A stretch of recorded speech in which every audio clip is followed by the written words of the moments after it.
के आप सभी का बहुत स्वागत है। और गोल्ड सिल्वर की हमारे साथ भाविक पटेल हैं ट्रेड बुल्स के, और दीपक सोनी हैं एमडी कार्तिकेय बुलियन के। आप दोनों का बहुत स्वागत है। तो ऐसे रेंज बाउंड मार्केट में भाविक जी, ट्रेडिंग की स्ट्रेटेजी इस वक्त क्या होनी चाहिए?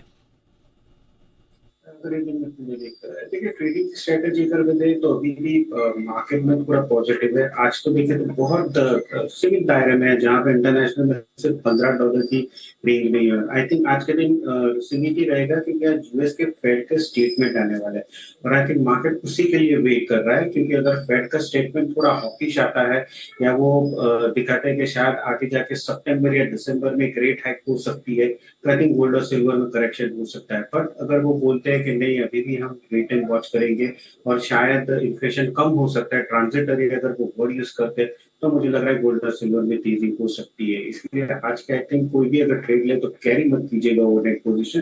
फिर हमारा मार्केट क्लोज होगा तब फेड का स्टेटमेंट आएगा, और तभी हमें थोड़ी डायरेक्शन मिलेगी। बट इंट्राडे 1,52,000 के करीब एक बार बाय करके चल सकते हैं गोल्ड, 153 के टारगेट के लिए, और 150,500 का स्टॉप लॉस रहेगा। बट ध्यान रखिएगा, आप पोजीशन जो भी ले इंट्राडे ही रखिएगा। ओके, तो आप कह रहे हैं कि पोजीशन इंट्राडे ही रखिए, इसी में भलाई है। चांदी पर क्या व्यू आपका भाविक जी?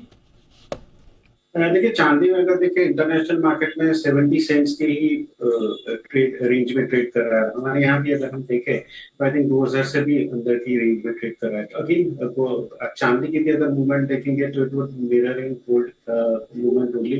और चांदी में भी आई थिंक 2,45,000 के नीचे नहीं जाता तब तक अभी भी ट्रेंड थोड़ा बुलिश रहेगा।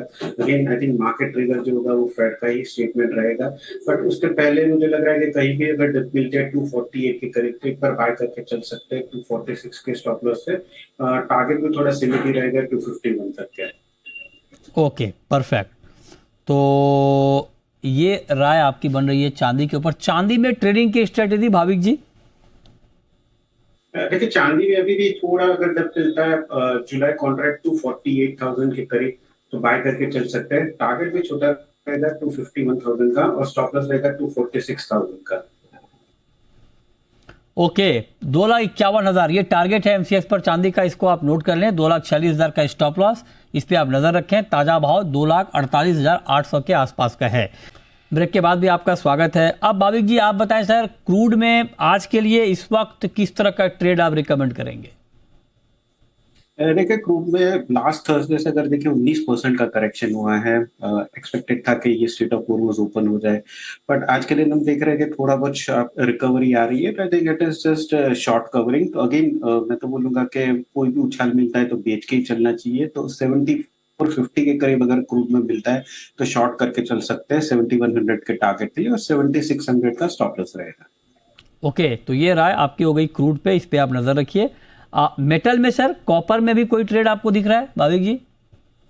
जी, कॉपर में बाई कर सकते हैं। देखिए, ये स्ट्रेट ऑफ हॉर्मुज ओपन हो रहा है, जो पर जो टेंशन कम है, तो उसकी वजह से डॉलर इंडेक्स में वीकनेस है, जो कि बेस मेटल्स को टेलविंड दे रहा है। और अगर हम देखें तो कॉपर में अभी भी एलएमई में जो स्टॉक है वो थोड़ा कम है। तो 1330 के नीचे जब तक नहीं जाता तब तक मैं बुलिश ही हूँ कॉपर में। तो आज के दिन 1330 के करीब बाय करके चल सकते हैं 1350 के टारगेट के लिए, और 1320 का स्टॉप लॉस है।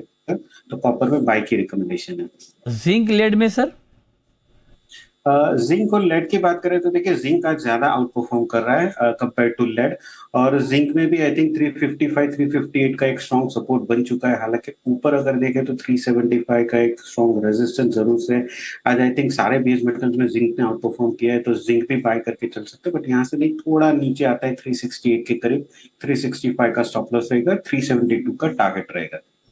ओके, तो ये राय आपकी बन रही है मेटल पे, कि मेटल में आपको यहाँ पर करना क्या है। ठीक है, तो इस पर आप नज़र रखिए। अब आते हैं जरा एग्री मार्केट पे। एग्री में क्या व्यू है आपका? क्या करना चाहिए भाविक जी? एग्री में कहीं पे कोई एक्शन आपको दिख रहा है आगे? देखिए, एक्शन अभी भी गुआर पैक में दिख रहा है। गुआर पैक आई थिंक 2 साल के डल के बाद मुझे लग रहा है ये साल में हम अच्छी खासी तेजी देखने को मिल सकते हैं।